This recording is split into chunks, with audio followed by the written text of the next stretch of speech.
Grabando. Cuando pienso en literatura y en memoria, de inmediato me viene a la mente un hecho ocurrido hace mucho tiempo en mi pueblo de infancia. Yo tenía entonces 19 años y estábamos transitando la primera etapa de la dictadura más feroz de nuestra historia. En ese contexto, yo leía una novela que me marcaría para siempre, Holocausto, de Gerald Green. Recuerdo que mientras la leía me preguntaba cómo podía ser que en la Alemania nazi las personas no pudieran ayudar a los judíos o cómo podía ser que nadie se diera cuenta de que había campos de exterminio. Paradójicamente, mientras yo me hacía esas preguntas, a pocos kilómetros de mi casa había centros clandestinos de detención, las personas eran secuestradas, torturadas, desaparecidas, y yo no me daba cuenta. Esto lo digo en el prólogo de la que fue mi primera novela para jóvenes, Cruzar la noche, en la que abordo la temática de la dictadura militar y de las apropiaciones de niños. Cuando decidí escribir esta novela, mi intención era hacer, aunque sea un mínimo aporte, a la construcción de la memoria, porque un pueblo sin memoria, como dice Pérez Esquivel, está condenado a ser dominado, o como dice Eduardo Galeano, para que las infamias puedan ser convertidas en hazañas, hay que romper la memoria. En cambio, como dicen otros textos, la memoria viva quiere ser puerto de partida, no de llegada. Ella no reniega de la nostalgia, pero prefiere la esperanza. Cuando empecé a escribir Cruzar la noche, de inmediato me acordé de lo que me había pasado con aquella otra novela, con Holocausto. Yo había estudiado este tema en la escuela secundaria, pero no me había impactado de la misma manera. A través de la literatura yo me había podido poner en la piel de los personajes, había podido atravesar sus emociones y por supuesto pude cobrar mucha mayor conciencia del horror del Holocausto. Algo de esto esperaba con esta novela, no tenía demasiadas expectativas, me conformaba con que uno solo de los jóvenes que habían sido apropiados pudiera echar un poco de luz en su historia. Bueno, la novela con los años ya lleva más de 150.000 ejemplares vendidos y he podido dar charlas en muchos colegios en todo este tiempo y de esta forma pude comprobar que el deseo de esclarecer lo ocurrido entonces sigue vivo. Hay otras autoras que también han escrito sobre este tema y otros autores, por citar solo dos, Paula Bombara con El mar y la serpiente o Graciela Vialet con Los sapos de la memoria. Cuando yo terminé de escribir Cruzar la noche sentí que ya había dicho todo lo que tenía que decir sobre la dictadura militar. Me había resultado particularmente doloroso y ya no quería escribir sobre ese tema. Sin embargo, la vida lo volvió a poner en mi camino.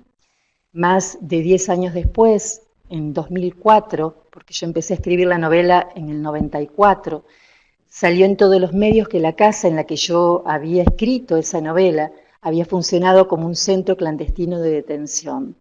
Las personas que estuvieron secuestradas en esa casa que yo alquilé durante esa época vinieron a pedirme fotos y datos para el juicio y después de esas charlas yo tuve la necesidad de volver a transitar esta temática y escribí La Casa M.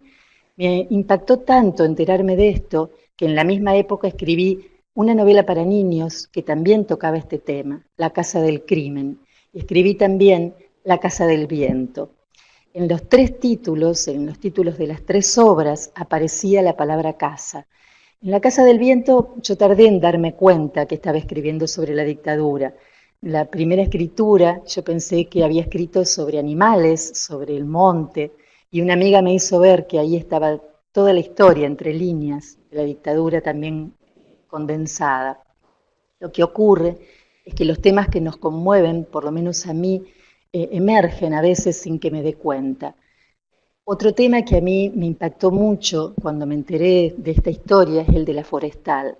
Yo conocí la forestal a través de las charlas que daba Gastón Gori de su libro de ensayos. Gastón Gori, un escritor santafesino, contaba que la forestal había sido una compañía inglesa que se instaló en el norte de Santa Fe, en parte de la provincia del Chaco y de Santiago del Estero, que había devastado 1,5 millones de hectáreas de quebrachos, que había explotado ferozmente a sus obreros y obrajeros y que después se fue dejando esos pueblos desolados. Cuando hace poco tiempo empecé a pensar en escribir esta novela, decidí ir a los lugares, a los pueblos forestaleros, a recabar testimonios, y ahí pude comprobar lo que dice Pollack en su libro, que las memorias subterráneas sobreviven a través de los relatos orales y que afloran, que salen a la luz cuando alguien les habilita un espacio para hacerlo. De esta forma burlan un poco esa memoria o historia oficial que trató de silenciarlas y de recortarlas. Escribí Monte de Silencios, una novela que habla sobre la forestal, contando la historia a través de las voces de 4 generaciones de mujeres, porque las mujeres también fuimos silenciadas durante mucho tiempo. Sin esas voces, sin esas memorias, yo no hubiera podido construir esta historia, por eso me gusta decir que es casi una construcción colectiva. No solo las personas que me dieron sus testimonios, pude comprobar que ahí afloraba la memoria, sino también en la presentación de la novela que hice hace muy poco tiempo, en junio de este año, en esas poblaciones. Cuando terminaba la presentación, las personas empezaban a hablar sobre este tema. Además de la memoria de hechos históricos, también transité la memoria de sucesos ocurridos, como fue la escritura de Pozo Ciego, donde rescaté un crimen ocurrido en mi pueblo de infancia para contarlo y pasarlo a la literatura. Una mujer en mi pueblo de 1000 habitantes, en un contexto donde reinaba el machismo, había matado a su marido. La historia la conté 40 años después y lo que ocurrió en la presentación realmente me conmovió. Lo primero que pasó apenas llegué fue enterarme de que en el bar del pueblo, donde las mujeres no habíamos tenido habilitado el acceso, los hombres estaban hablando de la novela. Estaban hablando de aquella mujer y discutiendo si era o no como yo lo había contado. Por supuesto, yo lo conté desde mi propia mirada y lo que más me impactó fue que me recibieron con un tapiz gigantesco hecho por mujeres del pueblo. Una mujer de ahí que coordina talleres de bordado mexicano convocó a las mujeres que asisten al taller para bordar las escenas de la novela y las unieron con guardas de flores. Ella contó que buscó durante días un cable celeste parecido al que yo describo en la novela para atar la puerta que literalmente estaba abierta en el bordado, la puerta del ropero donde se había guardado el cadáver de ese hombre. Ella bordó el cuerpo de la mujer ahí, como lo bordó en el centro del tapiz. Y ella dijo públicamente que sentía que al ajustar esa puerta estaba cerrando algo. Yo dije y sentí, lo dije públicamente, que no solo estábamos cerrando algo, sino que estábamos abriendo algo. Después de 40 años estábamos contando la historia de otra forma, la estábamos contando entre todos y abríamos la posibilidad de repensarnos como mujeres en un contexto actual donde esos paradigmas patriarcales están cayendo. Bueno, hasta aquí la primera parte de la charla y ahora voy a hablar un poco de lo que es la mediación de lectura para mí. Cuando pienso en mediación me viene de inmediato la imagen de mi madre contándonos cuentos o leyendo en voz alta un libro. Ella nos leía capítulos de novelas, uno por día, y nos cocinaba muchas veces lo que comían los personajes de esa historia. No se me borró de mi mente todavía con tantos años cuando ella nos leía un capítulo de Heidi y nos cocinaba queso de cabra asado y nos daba de tomar un tazón de leche de cabra recién ordeñada. Por supuesto que veíamos que ese queso y esa leche eran los mismos de todos los días, pero entrábamos en ese juego y ese juego dejó marcas imborrables en mi memoria. Traigo esta anécdota a cuento porque cada vez que yo narro o leo en voz alta y veo esas emociones en las caras de los chicos, vuelvo a revivir las mismas emociones de las marcas que quedaron en mi infancia. Y eso me permite hablar un poco de lo que yo siento que tiene que hacer una mediadora o un mediador para despertar el deseo de leer.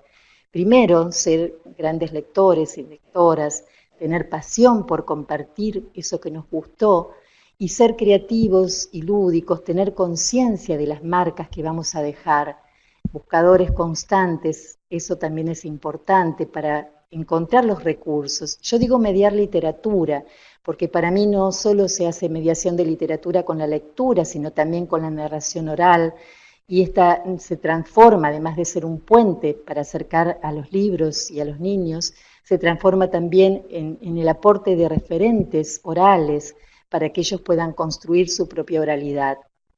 A mí me gusta abarcar, explorar diversidad de géneros y autores, también cuentos populares o tradicionales, y generar, seguramente por esas marcas que me quedaron de la infancia, espacios mágicos, íntimos, lúdicos. Por eso me gusta pensar la mediación como una ceremonia y hacer rituales, conjuros, iniciarlas con conversaciones para despertar el interés y también después cerrarlas con conversaciones, pero conversaciones que no sean monológicas, que no sean bajadas de líneas del mediador, sino una apertura, como dice Chambers, a una conversación dialógica, donde sean los propios protagonistas, los chicos, quienes puedan expresar sus emociones, lo que sintieron, que puedan intercambiar sus miradas, porque un texto literario no nos da nunca una única lectura. Y justamente en esa pluralidad de sentidos es que iremos construyendo el sentido del texto en forma cooperativa. Para mí, un mediador va a ir conformando, como me gusta decir, su propio bagaje de secretos y conjuros para encantar lectores.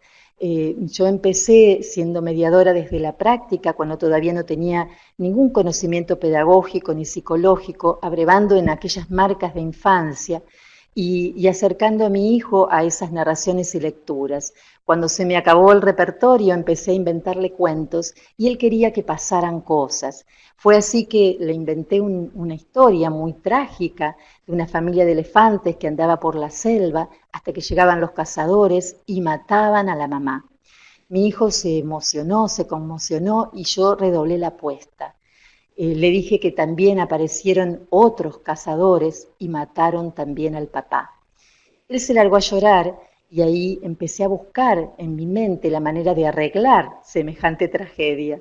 Fue así como le dije que el elefantito creía que estaban muertos, pero que en realidad estaban dormidos, los habían dormidos con dardos con tranquilizantes. Él suspiró aliviado, pero yo descubrí que tenía que darle una vuelta de tuerca a esa historia, y entonces le dije que estaban atrapados en unas redes enormes. Finalmente era el elefantito el que los liberaba y se transformaba en un héroe. Él quería que una y otra vez le contara esta historia que, sin darme cuenta, había iniciado o despertado mi vocación por la creación. Esta historia recién se publicó muchos años después, cuando él tenía 35 años, y cuando se publicó y él la leyó, me dijo que la historia la recordaba sí, pero que tenía otro final. Y esto me hizo pensar en las marcas que puede dejar un texto en un niño. Volví a pensar en lo mismo, para que más de 30 años después él recuerde con más detalles que yo el final de la historia. Por supuesto que esas marcas, y esto también me gusta decirlo, pueden ser para bien o para mal, porque en aquel contexto, cuando yo le inventaba estas historias, también se me ocurrió, cuando vi la fuerza que tenía un relato, empezar a contarles cuentos para que se porte bien, para que me obedeciera. Y él enseguida me dijo, contame cuentos inventados, pero no me cuentes de esos, contame de los otros. Nosotros tenemos que tener conciencia como mediadores de que hay cuentos de esos y cuentos de los otros, y nunca tratar de utilizar la literatura con fines moralizantes o pedagógicos, y tampoco someter a los chicos a un interrogatorio con la idea de que vamos a ayudarlos a mejorar su comprensión lectora. Confiemos en que la literatura, en forma natural, les va ampliando su horizonte, su vocabulario, van internalizando estructuras narrativas, y más vale démosle paso a esa conversación dialógica que propone Chambers.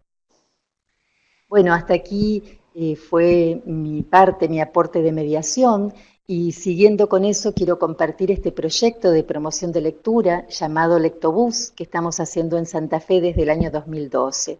Este proyecto está organizado por el Sindicato de Luz y Fuerza, la Fundación Lectobús y la editorial Palabrava. Está apadrinado por 2 empresas de Santa Fe, También recibimos aportes de editoriales y organizaciones a través de donaciones de libros y nos mueve un lema que elegimos, que escogimos, para que a todos nos cobije un mismo cielo de palabras, porque de alguna manera eso habla de la esencia que nos moviliza. A la manera de Javier Villafañe, con su mítica andariega, recorremos toda la provincia de Santa Fe, llevando libros y lecturas, y si bien queríamos tener un bus, un colectivo para poder hacerlo, por ahora solo nos transformamos en un colectivo humano, que no es poca cosa. Nuestro principal objetivo, por supuesto, es despertar el interés por la lectura de niñas y niños, de difundir la literatura, pero también de acercar un espacio de reflexión y entrenamiento para los adultos responsables de la formación de los niños, sobre todo en su rol de mediadores. Pensamos la literatura como un bien cultural, la mediación como un compromiso social y el acceso a la lectura como un derecho impostergable. Nosotros tenemos la certeza de que la sociedad en su conjunto es la que debe asumir ese compromiso y por supuesto sabiendo que la narración oral y la lectura, como ya lo dije, provocan esas marcas, esas huellas, pretendemos ofrecer espacios que posibiliten crear esos vínculos placenteros con los libros, por supuesto desterrando la obligatoriedad y el utilitarismo. Sabemos que la lectura otorga llaves para acceder al conocimiento, desarrollar el pensamiento, la creatividad, pero además permite algo que nos parece muy importante, imaginar otras potenciales realidades, y esto alentará a construir el propio destino más allá de las circunstancias personales. Nosotros queremos tender puentes entre las personas y los libros, pero también queremos que ellos viajen también hacia el interior de sí mismos y puedan descubrir sus propios gustos, sus propios saberes a la hora de construir su camino lector o de ayudar a otros a que lo construyan. Para eso tenemos distintos programas, Palabras bajo el sol, que son talleres anuales en barrios y en zonas cercanas a Santa Fe. Estuvimos al principio en bibliotecas también, pero después elegimos quedarnos con los barrios más vulnerables, como Villa del Parque, La Guardia, Loyola Sur, acercando poesía, lecturas, libros, y también haciendo que ellos actúen como mediadores en el jardín de infantes, por ejemplo, de los barrios, o en las ferias del libro, donde llevaron lecturas y otras actividades que transitaron con nosotros en los talleres. Como cierre de este ciclo se publicó Había una vez un libro, una especie de antología con las producciones de los chicos, y bueno, basta ver la cara de ellos en la presentación del libro para comprender lo que significó esta experiencia. La ruta de los libros son jornadas intensivas que hacemos en bibliotecas y escuelas de toda la provincia. Arrancamos con un espectáculo de narración y lectura en voz alta, después cada docente le lee a sus alumnos en voz alta un libro, elegimos espacios no áulicos para hacerlo, y después le entregamos una bolsa con libros para que los chicos encuentren sus propios refugios de lectura, a solas, o para que lean en parejas o pequeños grupos, a veces con la familia. Y luego hacemos lo que se llama asamblea de lectores, donde 2 o 3 participantes, representantes por grado, comparten la experiencia o reseñan un libro o lo recomiendan, lo que ellos quieran. Además de esta instancia que la hacemos en ambos turnos, a la tardecita hacemos una charla abierta a la comunidad sobre lectura y mediación. La ruta de los libros la hicimos en distintos puntos y este año, en 2018, le dimos una vuelta de tuerca y se llama la ruta de los libros y las historias, porque también hacemos un segundo encuentro donde recogemos las historias de cada lugar para que ellos las compartan con nosotros y nosotros compartimos con ellos. Ahí estamos en la Escuela Multicultural del Paraje 94, dirigida por el maestro Héctor Catorí, y ahí pudimos abrevar también de los saberes del pueblo mocoví que ellos transmiten. Bueno, la ruta de los libros se realizó en diversos puntos de la provincia y este año le encontramos una vuelta de tuerca, le agregamos la ruta de los libros y las historias, porque hacemos 2 encuentros y en el segundo, en el primero llevamos nosotros libros, talleres e historias y en el segundo recabamos las historias de cada comunidad. Así pudimos llegar al paraje 94, una escuela multicultural dirigida por Héctor Catorí, y conocer también de los saberes ancestrales del pueblo mocoví que ellos aportan a la educación, por ejemplo, el camino de los sueños, el círculo del encuentro, donde hicimos las actividades.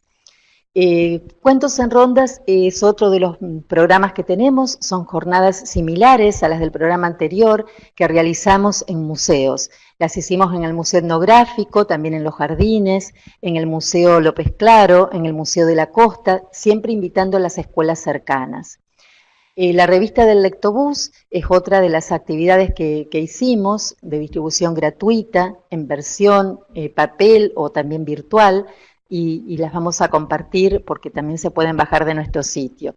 Con Aire de Cuento fue un micro radial que se hizo a lo largo de todo el año 2015 con micros semanales, también para difundir la literatura y la mediación.